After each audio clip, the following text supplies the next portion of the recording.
This is the third video lecture on static single assignment form, and in this one we're just going to do some more examples of conversion from a standard control flow graph from 3-address code intermediate representation into SSA form by inserting 5 functions. So the same algorithm that we did in the previous video lecture, just working through more examples to get you familiar with the algorithm and so that you're able to work through the algorithm yourself to convert new examples into SSA form. So let's take an example program that's shown here. So this program is fairly standard. It's a kind of a while loop. It has a if statement inside it, and then at the end of it, it returns a value j that's computed inside this while loop. We convert this program into a control flow graph by looking at the points at which your control flow happens. So you can see that 2 here is a target, the initial part of the condition that's checked for the while loop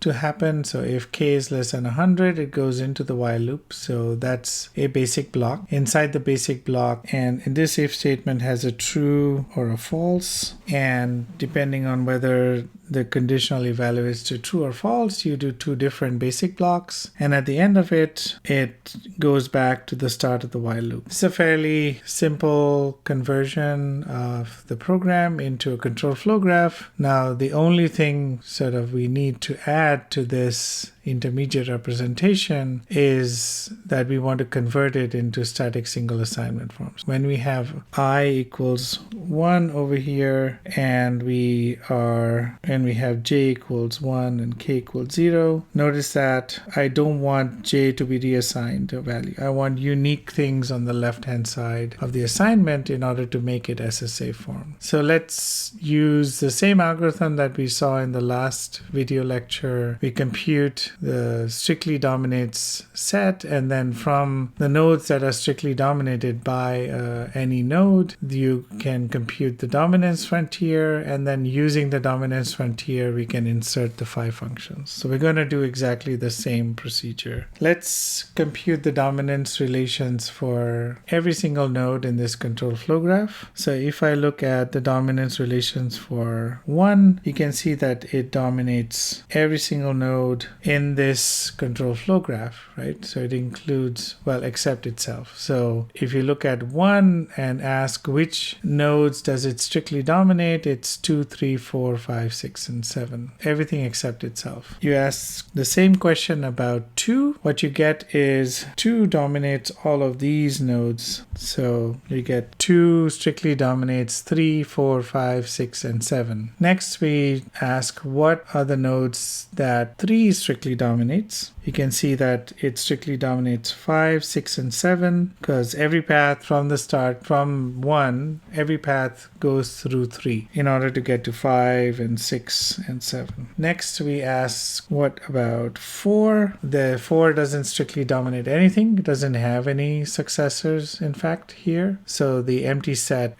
is the dominance, strictly dominant set for 4 is just the empty set. 5 is the empty set as well, because 7, there's another path that comes through 6. So 7 is not included in the set of nodes that 5 can strictly dominate. As you can see, 7 is not the only way to get to 7, is not only through 5, you can get through 6 as well. If you look at the dominance relation for 6 is the empty set as well. For the same reason, 7 is not in it. And then for 7, its successor is 2, but 2 can be reached from 1. So it's not in the dominance set of 7. So 7 doesn't strictly dominate 2. Now we're going to use these sets in order to compute the dominance frontier, df, of each node. One convenient way to represent these sets is instead of repeating the same values over and over again. So we can see that there is this nested structure to it, right? So all of the nodes that are dominated by 2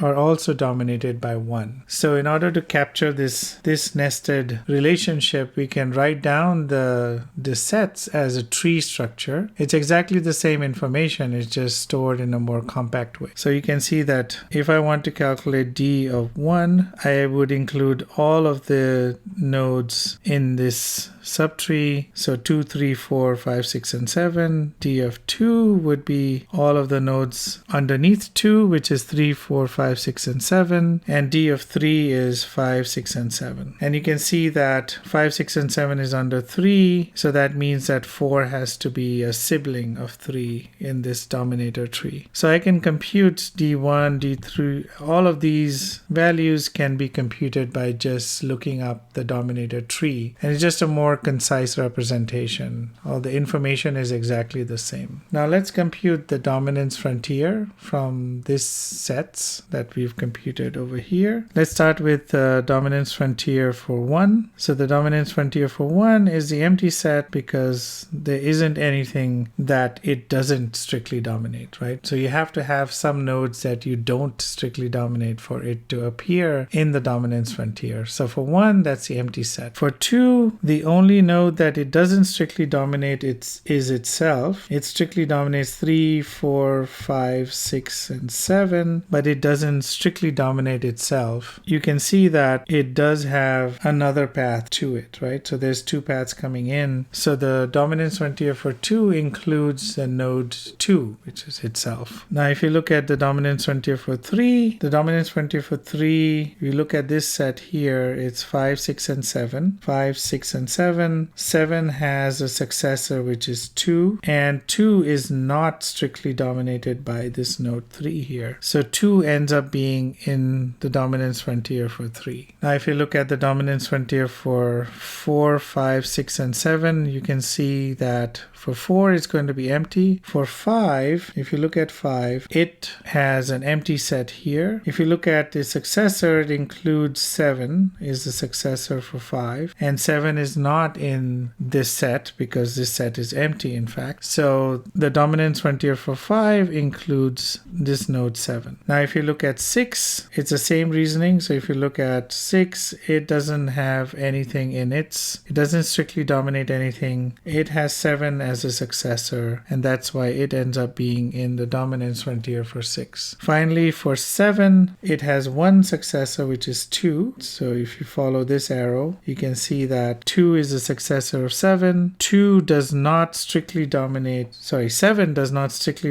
2 because there is another path coming in from 1 to 2. So 2 ends up being in the dominance frontier for 7. So now we have computed the dominance frontier, we can go ahead and try to insert 5 functions based on the dominance frontier. So this is the same control flow graph, it's just formatted to fit in the slide. So it's exactly the same as the previous one. It just needs some extra space for inserting the 5 function. So let's start with 5. So if I look at variable j in 5, it's defined in 5. I want to look at nodes that are in the dominance frontier for 5. It turns out to be 7. So I would insert a 5 function there for j. If I look at the variable j in 7 now, so I'm just iterating the dominance frontier algorithm. So if I look for the dominance frontier of 7, it includes 2. So 2 should have a 5 function for j as well, right? So I'm just looking at the dominance frontier to insert the 5 functions. So it's very mechanical. If I look at variable j in 6, I need to insert a 5 function here for j here. So it's already done. Now let's do the same exercise for k. So variable k in 5, which is here, so for 5, the dominance frontier includes 7. So we insert a 5 function for k here. If you look at variable k in 7, so this new variable that I included, it has node 2 in its dominance frontier. So I would insert a 5 function for k in 2. And finally for 6, if I look at this assignment for 6, and I look at its dominance frontier, it has 7, but I've already included the 5 function for k in 7 already because of because of this, so I don't need to do anything else. Now for the other cases, you can see that the only other case that I'm assigning variables to is in 1, and we know that the dominance frontier for 1 is going to be empty because it dominates everything. If you look at the dominance frontier for 2, we know that the dominance frontier for 2 also includes everything except 2, but we've already inserted the 2 5 functions that we need for j and k. It's already inserted in node 2. So we don't have to do anything else in 2. Looking at 2, 5, 6, and 1, these are the only places, only basic blocks in this control flow graph which can create 5 functions, and 1 doesn't really create anything. 2 doesn't create any new ones if you've already done 5 and 6. And 5 and 6 insert 5 functions into 7, and then you have to look at the dominance frontier for 7. So essentially, we've gone through and every basic block in this control flow graph and inserted all the 5 functions we need in order to make sure that every path through this control flow graph is considered, which is what the dominance frontier already tells us. So now we have these 5 functions inserted. The only step is to make each of the variable names unique to conform to SSA form, but now that's fairly easy once you have the 5 functions in, because you know that you need one variable name for something coming in from here and another variable for something coming in from here. So if there was j, for example, I would have to label this j1, takes the value j1 coming from here, and it has j4 defined here, so it's coming in from 7. j4 is used here. That defines j2, and j2 is used here in this conditional branch, and it goes down and we use k3 or k5, and those two k's are used here to create a k4, and that k4 is used here, or it uses k1, which is this one. So if you look at I1, it's used exactly here. It's used in this basic block 5, but it doesn't need to be a 5 function because it's defined once and it's used once, and there's no ambiguity about where this I1 comes from. It comes from exactly here. So you can see why in some places you need a 5 function, like here, here, here, and here, and in other cases you don't. Like, when I'm using I1 here, I don't need a 5 function. Let's take another example. This one is a while loop. So while I less than 100, you're incrementing some variables. Let's do the same exercise here, just going through computing the value of the nodes that are strictly dominated by every node. So every node here is a basic block, so we compute what are the other nodes that are strictly dominated, for every node 1, 2, 3, and 4, and then using that we compute the dominance frontier. So if we look at the set of nodes strictly dominated by 1, it's going to be 2, 3, and 4. It's every node because it dominates the entire control flow graph except itself. Then 2 is 3 and 4. So this is very similar to the previous. D of 3 is empty because it doesn't strictly dominate any node. 2 is its successor, but it does not dominate 2. There's another path to 2, namely from 1. And for 4 is again the empty set. So now we want to compute the dominance frontier. So D of 1 is going to be empty because it strictly dominates everything. So you need something that you don't strictly dominate for the dominance frontier. If you look at the dominance frontier for 2, again, it dominates 3 and 4. The successor of 3, as you can see here, is 2, and 2 is not strictly dominated by 2 by definition, right? You cannot strictly dominate yourself, so this set contains 2. So the dominance frontier for 2 includes 2 itself. The dominance frontier for 3, so the dominance, it does not strictly dominate anything. So let's look at its successor, which is 2, and since 2 is not in this empty set, it's going to end up in the dominance frontier for 3. And the dominance frontier for 4 is empty because it doesn't dominate anything. So let's look at